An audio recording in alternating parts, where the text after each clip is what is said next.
Eu precisava aparecer para existir, e isso me deixava vazia. A frase foi dita em voz alta, em televisão aberta, para milhões de pessoas. Não era uma personagem, não era uma letra de música, era uma mulher, com 33 anos, uma carreira construída tijolo por tijolo em cima de presença, de exposição, de estar sempre disponível para o olhar de quem quisesse olhar, admitindo com uma clareza que machuca, que tudo aquilo escondia algo que ela só agora conseguia nomear. Um vazio. Ela disse que sentia esse vazio, que a necessidade de se expor era uma resposta a esse vazio, não um desejo genuíno de compartilhar, mas um mecanismo, um reflexo aprendido, uma forma de existir dentro de um sistema que recompensa quem aparece e esquece quem some. E depois, ela disse algo mais pesado ainda. Disse que observa, com uma tristeza que não consegue disfarçar, como o público, muitas vezes, só valida o sucesso de uma mulher quando ela está ao lado de um homem. Que uma carreira enorme, construída com trabalho real, em múltiplos países, em múltiplos idiomas, ainda assim parece precisar de uma âncora masculina para ser reconhecida como legítima. Ela disse isso em 11 de agosto de 2026, em um programa de televisão, para todo o Brasil ouvir. E o Brasil ouviu. Mas será que entendeu? Porque o que ela revelou naquele momento não foi apenas uma confissão pessoal. Foi um raio-x de um sistema inteiro. Um sistema que ela habitou com maestria durante mais de uma década. E que, ao nomear, ela começou a deixar para trás. Se você quer entender o que ela quis dizer de verdade e o que aquelas palavras revelam sobre a indústria, sobre as plataformas, sobre o que a sociedade brasileira exige das mulheres que decidem ser grandes demais para serem ignoradas, continue aqui, porque essa história começa muito antes do desabafo e vai muito além da cantora. Larissa de Macedo Machado nasceu em Honório Gurgel, no subúrbio do Rio de Janeiro, em 1993. Não era o tipo de origem que a indústria do entretenimento brasileiro costumava celebrar. Não havia escola de música, não havia contato com produtores, não havia rede de proteção. Havia talento bruto, uma vontade que beirava a obsessão, e a consciência precoce de que o caminho entre onde ela estava e onde queria chegar passava por uma única coisa: ser vista. Ela foi vista. Aos 18 anos, com o Funk Show das Poderosas, ela não entrou na indústria, ela invadiu. A música estourou de um jeito que não seguia as regras do mercado fonográfico convencional. Não era o tipo de lançamento que as gravadoras planejavam. Era o tipo de coisa que acontece quando alguém encontra o exato ponto de encontro entre o que o público quer sentir e o que a internet consegue amplificar. E ela entendeu isso na hora. O que veio a seguir foi uma das construções de marca pessoal mais deliberadas e eficientes que o Brasil já viu. Não no sentido frio de planilha e estratégia de marketing, embora isso também existisse. No sentido de que Anitta compreendeu, com uma intuição que poucos artistas têm, que em um mundo de atenção fragmentada, presença é poder. E presença exige custo. O custo era a privacidade. Não apenas a privacidade óbvia, a que qualquer celebridade cede ao entrar em um tapete vermelho. Era a privacidade cotidiana. O jantar que se torna conteúdo. O relacionamento que se torna pauta. A dor que se torna post. A recuperação que se torna série de stories. Cada relacionamento que ela viveu durante essa primeira fase da carreira tornou-se, de uma forma ou de outra, parte do produto. Não porque ela não tivesse sentimentos reais, mas porque o sistema em que ela operava não sabia distinguir entre os dois. A câmera estava sempre ligada, e o público havia aprendido a esperar isso. Havia sido treinado a esperar isso, e ela havia participado desse treinamento. Os nomes que apareceram ao lado do dela nas manchetes eram diferentes. Os contextos eram diferentes. Mas o mecanismo era sempre o mesmo. A vida pessoal de Anitta era a matéria-prima pública. Era parte do espetáculo. Era o que mantinha o algoritmo aquecido nos momentos em que a música sozinha não bastava para sustentar o volume de presença que a carreira exigia. Ela entendia isso e seguia em frente, porque a alternativa, desaparecer, se recolher, construir uma vida que a câmera não alcançasse, parecia dentro daquele sistema equivalente a deixar de existir. O algoritmo não tem memória afetiva. A plataforma não recompensa a ausência. O público que você conquista com exposição constante é também o público que aprende a esperar exposição constante e que, quando ela para, simplesmente encontra outra pessoa para olhar. A Anitta que o Brasil conhecia era, em muitos aspectos, uma construção cuidadosa. Não no sentido de falsa, ela era genuína dentro daquele personagem. Mas era um personagem que havia sido calibrado para funcionar dentro de uma lógica específica. Aparecer, engajar, gerar conversa, voltar a aparecer. E funcionou. Funcionou de um jeito que poucos artistas brasileiros conseguiram replicar. Ela atravessou o Atlântico. Gravou com artistas que mal sabiam onde ficava o Brasil. Chegou ao topo de paradas em países onde o português é idioma estrangeiro. Construiu uma carreira que, por qualquer métrica objetiva, era maior do que a de inúmeros artistas homens que o mercado tratava com uma reverência que ela raramente recebia. E ainda assim, em algum ponto dessa trajetória, em algum momento entre os prêmios internacionais e os números de streaming e as capas de revista, algo começou a pesar de um jeito que o roteiro da exposição constante não havia previsto. A câmera continuava ligada. O conteúdo continuava sendo produzido. O engajamento continuava chegando. Mas havia algo que o engajamento não conseguia preencher. Havia algo que a visibilidade não resolvia. Havia um espaço que ficava vazio toda vez que o holofote se apagava. Ela ainda não havia nomeado esse espaço em público, mas ele estava lá. E ela sabia que estava. Em 11 de agosto de 2026, ela disse em voz alta o que muita gente já suspeitava, mas ninguém esperava ouvir dessa forma. Que precisava aparecer para existir. Que a exposição não era apenas estratégia. Era uma resposta a um vazio que ela carregava e que o sistema havia aprendido a explorar antes mesmo que ela conseguisse nomear. A palavra vazio é pequena demais para o que ela descreveu, porque o que ela estava nomeando não era uma crise pessoal isolada. Era o funcionamento interno de uma máquina que a maioria das pessoas que usa redes sociais conhece por dentro, mas que raramente alguém com o tamanho dela tem coragem de descrever em televisão aberta. A lógica da plataforma é simples e brutal. Você aparece, recebe atenção, o algoritmo te recompensa, você quer mais atenção, você aparece de novo. O ciclo não tem fim natural. Ele tem apenas intensificação. E para artistas que constroem carreira dentro dessa lógica, especialmente mulheres jovens, especialmente mulheres jovens e brasileiras tentando se estabelecer em um mercado global que não as esperava, o custo desse ciclo é pago com moeda que não aparece no extrato. É pago com a sensação de que você só existe quando está sendo observada. É pago com a incapacidade crescente de distinguir o que você quer mostrar do que o sistema espera que você mostre. É pago com um vazio que o próximo post não preenche, mas que o próximo post adia. Anitta não estava descrevendo uma fraqueza, estava descrevendo um mecanismo. E a diferença entre as duas coisas é enorme. Uma fraqueza é individual. Um mecanismo é estrutural. Uma fraqueza pode ser resolvida com terapia e autocuidado. Um mecanismo só muda quando as pessoas que estão dentro dele param de fingir que não existe e começam a falar sobre ele em televisão aberta, com o nome e o rosto que tem. Foi exatamente isso que ela fez. Mas ela não parou na confissão.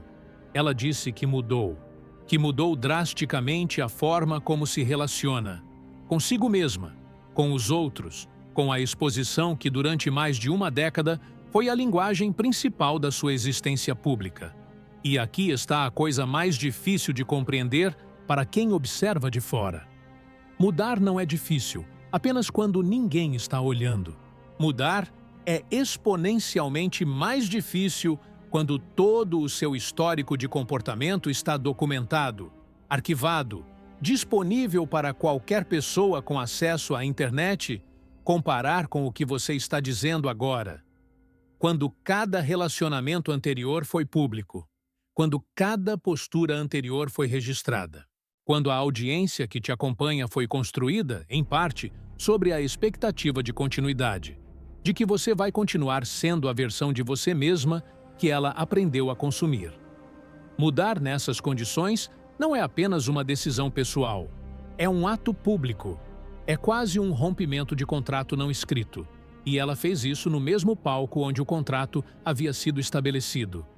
Não em uma entrevista íntima para uma revista de nicho, não em um post cuidadosamente editado nas redes, em televisão, ao vivo, para o Brasil inteiro. Existe uma coragem específica nisso que precisa ser reconhecida. Não a coragem de admitir que estava errada, porque ela não estava errada. Estava operando dentro de um sistema que ela conhecia e que a conhecia. A coragem é de dizer, em público, que o sistema cobrou um preço que ela não estava mais disposta a pagar da mesma forma. Que ela encontrou, aos 33 anos, uma clareza sobre o que quer preservar que não estava disponível para ela aos 18, quando tudo estava sendo construído na velocidade e na urgência de quem sabe que janelas de oportunidade fecham. A reinvenção que ela anunciou não é discreta, não é silenciosa, não é o tipo de transformação que acontece nos bastidores e que o público descobre anos depois em uma autobiografia.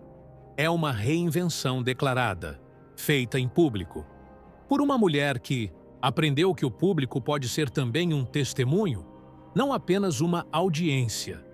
E então, ela disse a coisa mais pesada. A coisa que ficou no ar depois que o programa terminou. A coisa que as pessoas que assistiram carregaram para casa e que quem leu a transcrição, depois, sentiu como um soco que chega com atraso. Ela disse que sente uma tristeza profunda pelo fato de que o público frequentemente só valida o sucesso de uma mulher quando ela está associada a um homem. Leia essa frase de novo. Não é uma reclamação sobre relacionamento. Não é sobre ciúme ou sobre ex-parceiros ou sobre quem estava ao lado de quem em qual tapete vermelho. É uma observação estrutural, feita por uma mulher que tem todos os dados empíricos para fazê-la, sobre como a validação do sucesso feminino funciona, ou não funciona, no Brasil e no mundo. Anitta tem uma das carreiras mais documentadas e mensuráveis da música brasileira contemporânea. Os números estão disponíveis, os prêmios estão catalogados, as colaborações internacionais são verificáveis. Qualquer pessoa com acesso ao Google pode construir, em 15 minutos, um argumento sólido de que ela é uma das artistas mais bem-sucedidas que o Brasil já exportou, independente de gênero, independente de geração.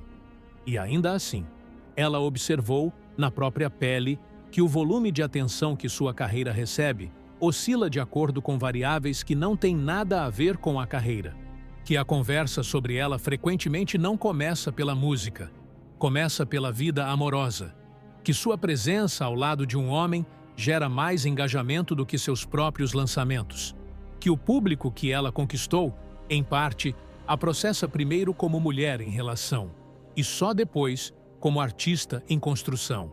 Isso não é uma percepção subjetiva, é um padrão. E é um padrão que ela conhece porque o viveu, e porque, em algum momento, também o alimentou. Porque era o combustível disponível dentro do sistema em que operava. O peso dessa observação é duplo. Primeiro, porque vem de alguém que chegou longe o suficiente para ter perspectiva real. Não é uma artista em início de carreira, frustrada com a falta de visibilidade, especulando sobre os motivos. É uma mulher que chegou ao topo, e que do topo consegue ver com clareza o que a vista de baixo não permite enxergar. Segundo, porque ela está dizendo isso sobre si mesma, não sobre outras mulheres, não como comentário externo sobre a indústria.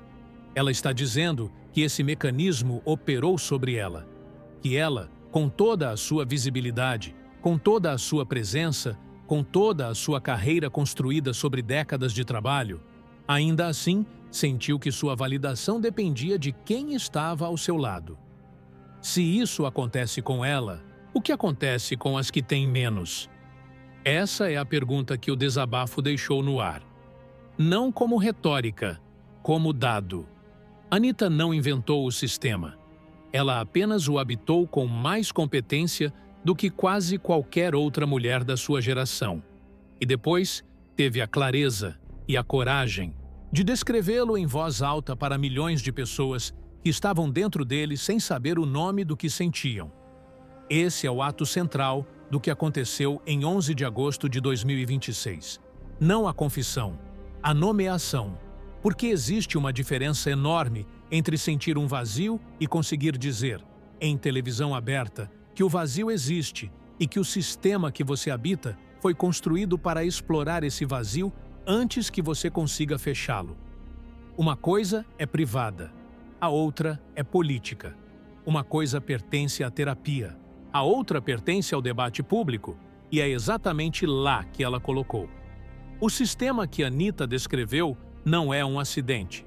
É o resultado lógico de plataformas que foram desenhadas para maximizar engajamento e que descobriram muito cedo que a vida pessoal de mulheres públicas gera mais engajamento do que qualquer outro tipo de conteúdo. Não porque o público seja mau, mas porque o algoritmo aprendeu a recompensar o que prende a atenção, e a atenção humana, treinada por séculos de estruturas patriarcais, ainda encontra na vida amorosa de mulheres bem-sucedidas um ponto de interesse que ela raramente encontra na vida amorosa de homens equivalentes. Ninguém precisou sentar em uma sala e decidir que seria assim. Simplesmente foi. E continua sendo. E o que Anitta nomeou, essa tristeza específica de ver que o sucesso de uma mulher frequentemente só recebe validação plena quando há um homem ao lado para ancorá-lo. Não é uma peculiaridade brasileira. É um padrão global que o Brasil reproduz com uma intensidade própria, alimentada por uma cultura que ainda processa a mulher pública primeiro como corpo em relação e só depois como mente em construção. Uma carreira construída em múltiplos países, em múltiplos idiomas, com múltiplos prêmios que nenhum press release precisou inflar. E ainda assim, a pergunta que o público faz com mais frequência não é sobre a carreira, é sobre com quem ela está. Isso não é culpa de ninguém em particular. É culpa de uma estrutura inteira, e estruturas só mudam quando as pessoas que estão dentro delas começam a descrevê-las com precisão suficiente para que outras pessoas reconheçam o que estão vivendo. Foi isso que ela fez. Não como vítima, não como mártir, como alguém que chegou longe o suficiente para ter perspectiva e que decidiu usar essa perspectiva não apenas para si mesma, mas para nomear algo que afeta todas as mulheres que operam dentro dessa mesma lógica, em escalas menores, sem holofote, sem microfone aberto, sem a plataforma que ela tem para dizer em voz alta o que muitas só conseguem sentir em silêncio. O desabafo de Anitta vai ser esquecido pelas manchetes em alguns dias. A indústria vai continuar funcionando da mesma forma. O algoritmo vai continuar recompensando o que sempre recompensou. Mas as mulheres que ouviram aquelas palavras e reconheceram nelas algo que vivem todos os dias, dentro e fora da indústria do entretenimento, essas não vão esquecer tão rápido. Porque ouvir alguém com o tamanho dela dizer "eu também senti isso" não é apenas uma confissão. É uma prova de que o que você sente tem nome. Que o vazio que você carrega não é fraqueza sua. Que o sistema que te ensinou a precisar de validação é real. E pode ser nomeado, descrito e um dia, com trabalho coletivo suficiente, transformado. Esse é o manifesto embutido no desabafo, não nas entrelinhas, em voz alta, para quem quiser ouvir.